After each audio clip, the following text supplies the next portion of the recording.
that the law was unconstitutional. And the Third Circuit Court of Appeals has held that immigration detainers, quote, do not and cannot compel a state or local government agency to detain suspected aliens subject to removal. I'll also remind my colleagues that the Supreme Court has repeatedly held that the Constitution prohibits the federal government from commandeering state and local law enforcement, exactly as the Trump administration is doing right now. If I could ask a question very quickly, changing gears a bit. Judge Doyle, you were recently appointed under President Biden to serve as an immigration court judge, but were dismissed. Can you tell me about the immigration court backlog and how the actions of the Trump administration, like your dismissal, are hurting the immigration system? Yes, Ranking Member Lee. As I mentioned, there's 3.7 million cases currently in the backlog. With the aggressive enforcement that's going on, that number will balloon. In addition to the termination of TPS and the parole status, that number will continue to grow. The 13 people that were in my class that were all fired on February 14th, we each represented the completion of between 500 and 700 cases in a year. That's between 7,000 and 9,000 cases that will now no longer be heard in the immigration courts, adding to the backlog and to the difficulty of getting people through this system, those that are eligible being able to get their relief, and those that are not eligible being ordered removed. Thank you. And with the remaining of my time, I would like to ask unanimous consent to enter a couple things into the record. Great. I have an article, an NPR article, that shows immigrants are less likely to commit crimes than U.S.-born citizens. Another report about the effects of sanctuary cities in crime, one showing that sanctuary cities are actually safer than others, specifically that on average 35.5 fewer crimes committed per 10,000 people in sanctuary counties compared to non-sanctuary counties. Without objection, Thank so you. ordered. In closing, I'd like to thank our panelists once again for their testimony today. Have I missed someone? No, we had a total of 2 minutes agreed to by unanimous consent, not 2 minutes of additional We're questions. okay with that, Mr. Chairman. Total of 2 minutes. I yield to Ranking Member Lee for closing remarks. Thank you, Mr. Chair, and thank you to our panel of witnesses for coming in and testifying at today's hearing. What we heard today was Republicans lumping in whole communities and cultures into one faceless label that they can blame all the country's problems on. They can create the narrative that it's us versus them. Republicans push again and again this myth that all immigrants are violent criminals, which is simply not true. We know that immigrants are significantly less likely to commit crimes than people born in the U.S., but painting them with a broad brush makes it easier to villainize them. I know we're going to be spending a lot of time this Congress talking about immigration, and Republicans are going to continue to talk about public safety, as we should. I think we can all agree that we want to live in a safer world. I think we can all agree that we want policies that make us safer, but because of policy choices, we don't have that safety. I didn't hear any Republicans talking about tackling the root causes of migration or the root causes of global instability. Republicans know that mass deportation policies do nothing to actually fix these problems, but they're not proposing real fixes because it's expensive, or rather, it's quite lucrative for those exploiting the status quo. If my Republican colleagues were serious about reducing crime, this hearing would have been about investing in our communities and addressing the root causes of crime. But these things cost money and take time. Instead, they're working to divest from our communities and to only fund ICE, mass deportation raids, and tax cuts for their billionaire donors. Real change is hard, and us versus them makes a better soundbite for Fox News. So many of the crimes Republicans are speaking about, like thefts or muggings, are crimes of desperation. If we get rid of the things that cause the desperation, we could get rid of the crime. Food insecurity, housing insecurity, a lack of high quality public schools, or polluted air and water, having to work multiple jobs and barely scraping by. Those are problems that cause crime. The true enemy is poverty, not immigration status. We need jobs that pay a living wage so that people can afford the necessities and to spend time with their loved ones and their families. We need affordable mental health and addiction treatments to help those sufferings. We need humane immigration policies that lift those communities up and address the root causes of immigration.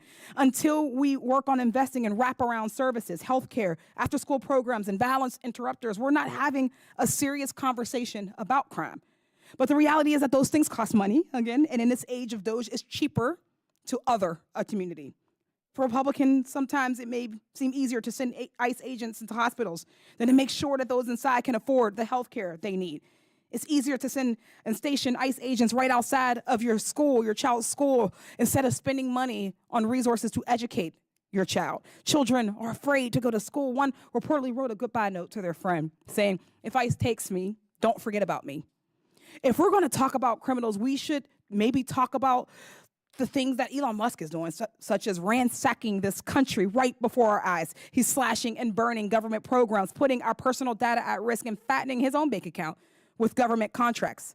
Musk and other billionaires are the ones benefiting from keeping people poor and desperate. They keep your wages low and your rent high. They price gouge and exploit workers and pollute the environment. We should talk about how Donald Trump has levied steep tariffs on our closest allies, tanked the stock market, and refused to consider that his policies threaten to plunge this country into a recession. But y'all don't want to talk about that. This cycle of scapegoating marginalized communities is lazy and dangerous and does nothing to make our country a safer and better place to live. I hope in future hearings we can focus less on demonizing immigrant communities and more on ways to truly better our communities. I know that that's what we want. I know that if you have taken the oath of office in this country, that you want all of our neighbors in all of our districts to live a safer life. With that, I yield back. Thank you. The gentlelady yields. I recognize myself for closing remarks. I've been stating very clearly in committees and in my public conversations in service to we the people for many years, reflective of my background in law enforcement, that effective policies that lean towards enforcing the law lead to safer communities and more economically prosperous communities. It's difficult to do business when violent crime or out of control property crime is a threat. Clearly, every American understands that. And for the last 4 years, our nation has suffered from quite a porous southern border. And we were advised that there's executives, there's nothing they could do about it. And they even created what they refer to as legal pathways. America, listen to this. They created legal pathways, they called, for illegal immigration.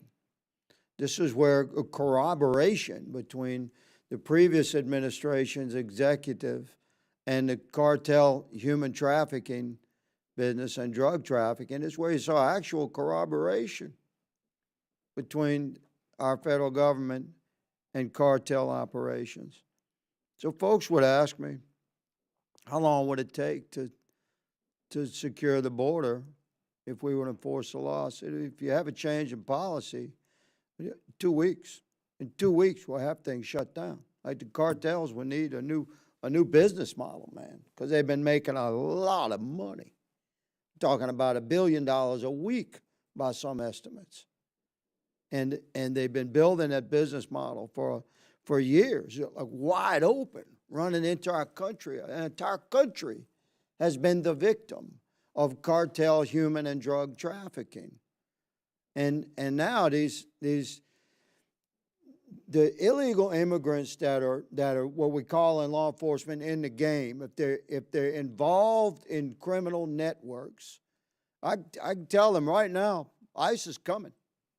You can either self-deport and maybe make it back across the border with some of the possessions that you've got, or you can wait for ICE to hit your neighborhood.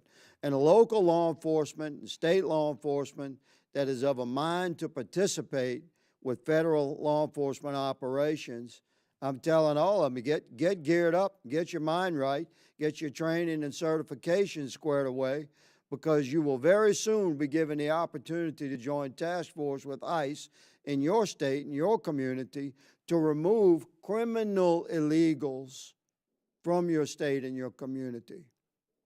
And this is going to be an ongoing operation. I must say that as part of my closing, that I think we're going to have vibrant, vigorous debate in this subcommittee.